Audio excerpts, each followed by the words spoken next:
Kali ini Pichel akan bahas lagi sebuah laptop hybrid 2-in-1 second 1 jutaan yang bisa jadi alternatif buat kita yang mau laptop simple dan fleksibel. Seperti apa detailnya? Let's check it out!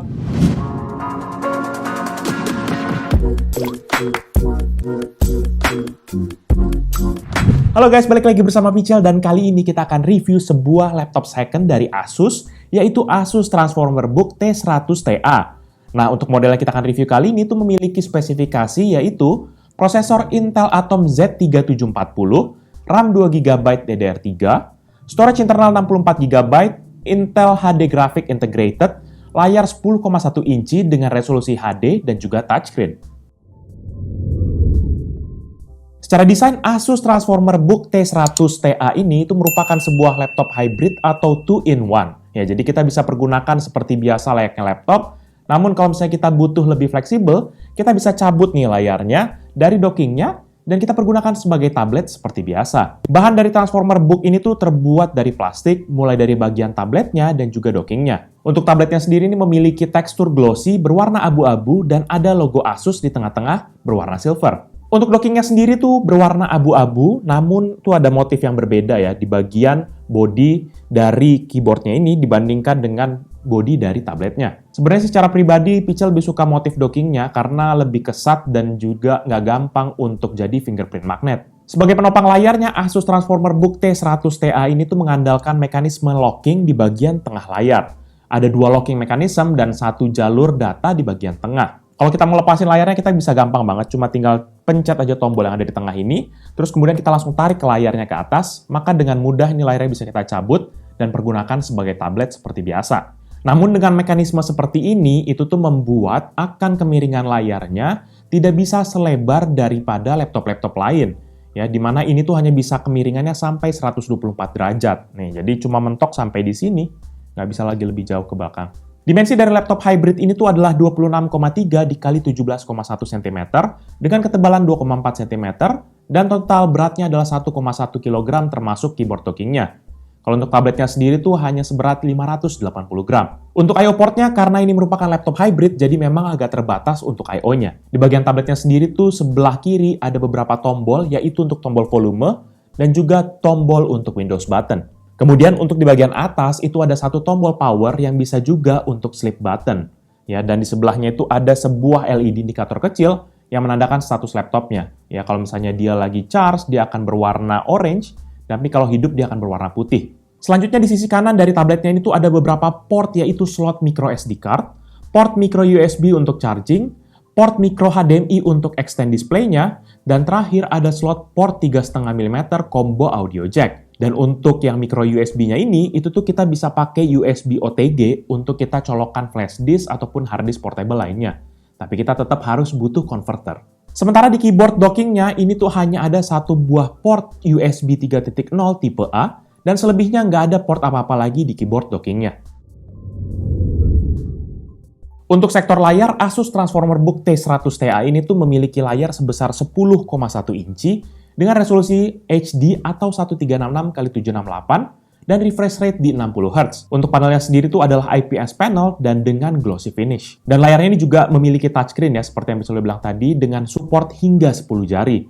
Enak memang pada saat main game ataupun navigasi di layarnya. Tetapi karena ini merupakan glossy finish, jadi tuh gampang banget nangkep fingerprint di layarnya. Jadi kita harus sering-sering bersihin layarnya kalau mau jaga tetap bersih. Color coverage dari layar ini tergolong biasa aja, yaitu dengan 56% untuk sRGB dan juga 38% untuk Adobe RGB. Selanjutnya, untuk ukuran bezel, Asus T100TA ini tuh memiliki ukuran bezel kiri dan kanan sebesar 1,8 cm, bagian atasnya 2,2 dan bagian bawahnya 2,3 cm.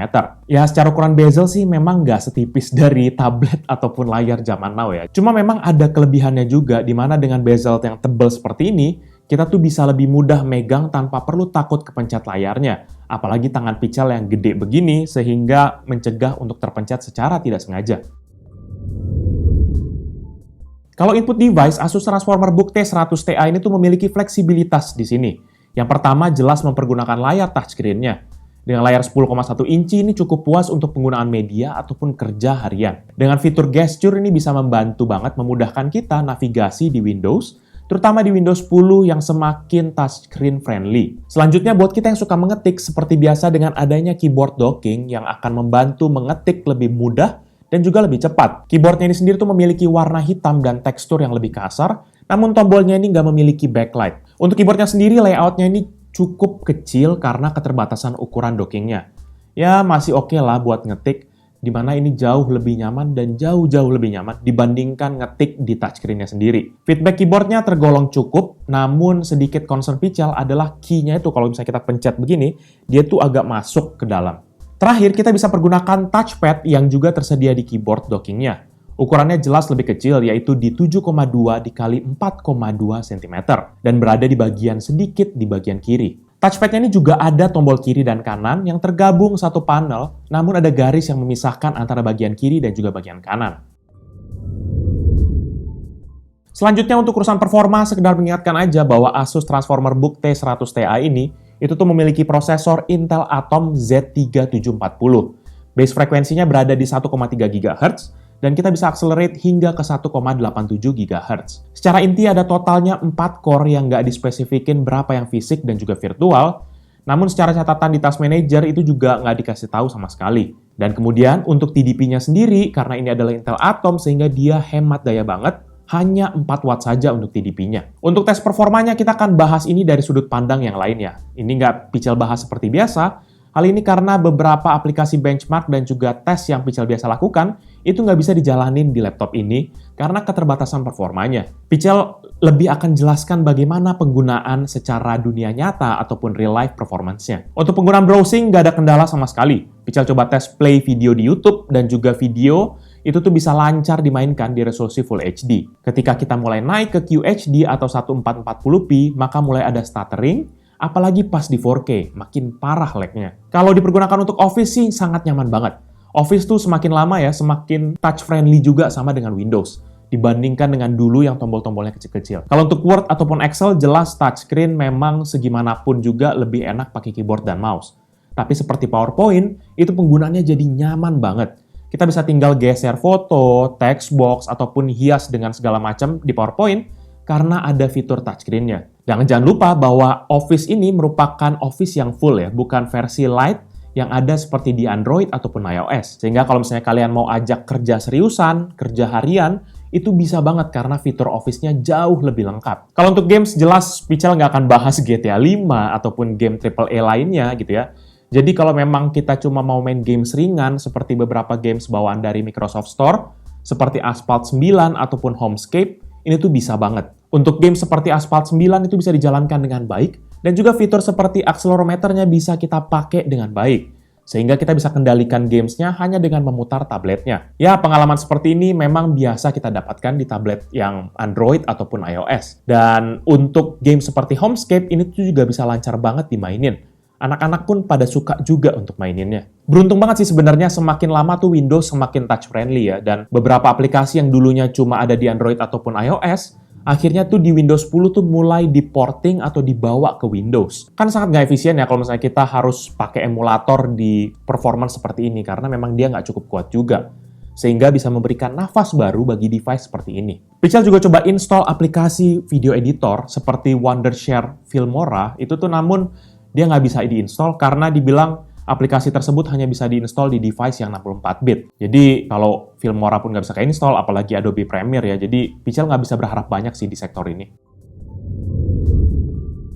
Untuk bagian audio, laptop hybrid ini tuh memiliki 2 speaker yang terletak di bagian belakang layar. Untuk speakernya sendiri tuh ya Pichel bisa bilang cukup lah untuk konsumsi konten harian. Seperti nonton video ataupun main games, ya berasa oke aja sih. Untuk bass-nya ya kalian juga nggak bisa ngarepin banyak, nggak powerful sama sekali, dan bisa dimaklumi oleh karena jenis dan ukuran speaker yang dicantumkan di dalam laptop ini. Tingkat volume yang maksimal dihasilkan tuh dengan tingkat 82 desibel, dan kemudian rata-ratanya berada di 72 desibel. Dan berikut ini merupakan contoh hasil audio dari Asus Transformer Book T100 Ti.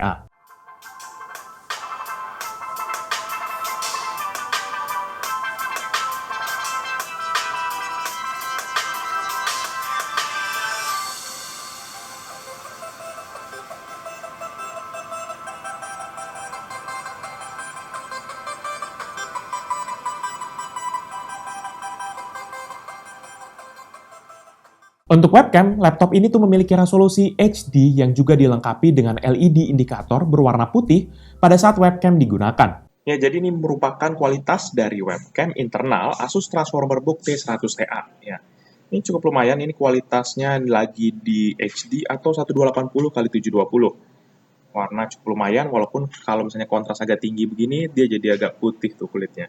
Dan juga secara tekstur kulit jadi agak kekuning-kuningan gitu. Tapi overall, jauh lebih oke, lebih mantap. Terutama buat kita yang sering pakai Zoom ataupun Google Meet. Oke. Resolusi webcamnya sendiri tuh secara default di 0,9 megapiksel atau 1280x720, namun bisa dinaikkan ke 1,2 megapiksel atau 1280x960. Dan ditambah lagi dengan fleksibilitas layarnya, maka bisa nyaman banget buat kita yang sering berkutat dengan video call di Zoom ataupun Google Meet. Di bagian baterai, Asus T100TA ini tuh memiliki baterai internal yaitu 2 sel atau 31.000 mWh. Walaupun kesannya kecil, namun jangan lupa bahwa internalnya ini, seperti prosesornya, merupakan tipe yang hemat daya. Baterainya ini sendiri tuh integrated di bagian dalam layarnya. Kemampuan baterainya ini sendiri cukup baik ya dalam penggunaan harian. Dalam keadaan normal untuk browsing ataupun kerja di Microsoft Office, itu tuh bisa bertahan dari 5 hingga 8 jam dengan tingkat brightness menengah. Kalau untuk dipakai nonton video YouTube seperti ini gitu ya, itu bisa lebih singkat lagi di sekitar 4 jam karena dia ada plus audionya juga. Untuk pengisian baterainya tuh bisa mempergunakan charger bawaannya dengan spesifikasi daya 5 volt 2 ampere dengan total daya 10 watt. Chargernya ini sendiri tuh secara daya hampir sama dengan charger handphone pada umumnya. Jadi kalau misalnya kita lagi nggak ketemu chargernya, kita bisa pakai charger HP kita seperti biasa, namun pastikan dayanya sama ataupun tidak melebihi dari batas kemampuannya. Pengisian dari kosong hingga penuh ini butuh waktu kurang dari 1 jam selama device-nya kita nggak pergunakan selama pengisian. Nah, kalau untuk urusan upgrade ini tuh Asus T100TA ini agak sedikit terbatas opsinya. Ya, cukup lazim dan cukup wajar karena memang device-nya seperti ini. Opsi untuk upgrade-nya tuh hanya ada di bagian storage-nya aja. Pertama, yaitu dengan mempergunakan micro SD card. Jadi buat kita yang merasa internal 64 GB ini kurang, kita tinggal masukin aja micro SD card ke dalamnya. Pichel sih tes sampai 128 GB masih oke, karena memang cuma itu yang Pichel punya secara maksimum yang ada di studio. Selanjutnya kita bisa tambahkan hard disk 2,5 inci ke dalam docking dari tablet ini. Kali ini Pichel nggak bongkar karena sepertinya agak repot bongkarnya, tapi secara detail itu tuh bisa kita tambahkan storage tambahan di dalam dockingnya ini. Namun sekedar catatan aja bahwa hard disk yang ada di dalam dockingnya ini nanti hanya bisa diakses kalau tabletnya di dalam dockingnya itu kita colokkan, ya, karena powernya itu tetap berasal dari tabletnya sendiri. Selebihnya nggak ada opsi lagi untuk upgrade di laptop hybrid ini. Overall, menurut pendapat pribadi Pichel, Asus TransformerBook T100TA ini merupakan sebuah device yang masih menarik banget dan pasti punya pasarnya sendiri walaupun sudah lama banget rilisnya. Model ini sendiri tuh original itu keluar tahun 2013 akhir dan juga 2014 awal dan berarti sudah hampir 7 tahun umurnya sekarang. Tapi dengan harga secondnya yang berada di sekitar 1,5 juta, ini tuh menarik banget sih buat kita pertimbangkan. Coba bayangin aja sekarang kalau misalnya kalian punya uang 1,5 juta, belum tentu ada tablet second Android, apalagi iOS, yang berada di level sama seperti ini. Ya, memang ada tablet 1,5 juta, tapi kita nggak bisa kerja di Windows yang full version, lengkap dengan aplikasi Office seperti Microsoft Office, atau bahkan hal-hal lain yang mungkin agak sulit dilakukan di operating system seperti Android ataupun iOS. Bener-bener deal yang menarik banget sih ini. Memang secara spek ini nggak bisa kalian ajak main game berat, game GTA 5, ataupun editing video, kalian nggak akan bisa mainin. Namun kalau untuk penggunaan normal seperti browsing, nonton YouTube, monitor online shop, nonton drakor, atau sambil kerjain PowerPoint, ini tuh bisa banget. Dari penggunaan Pichel selama ini sih nggak ada masalah ya, selama penggunaannya kita sesuaikan dengan kemampuan dari laptop hybrid ini. Jadi paling ya itu aja sih review Pichel terkait dengan laptop Asus TransformerBook T100TA. Buat kalian berminat dengan produk ini atau mau cek produknya, kalian bisa cek di description yang Pichel akan cantumkan di bawah ini. Dan buat kalian yang sudah menonton dan suka akan video ini, pastikan kalian untuk hit like dan juga kalian share kepada teman-teman kalian. Tetapi kalau misalnya kalian nggak suka akan video ini, kalian bisa langsung dislike aja. Kalian juga bisa pertimbangkan untuk subscribe kepada channel Pichel agar bisa mendapatkan informasi mengenai video-video dari Pichel berikutnya. Jadi itu dia video dari Pichel kali ini. Thank you guys for watching. I'll see you in the next video. Bye-bye.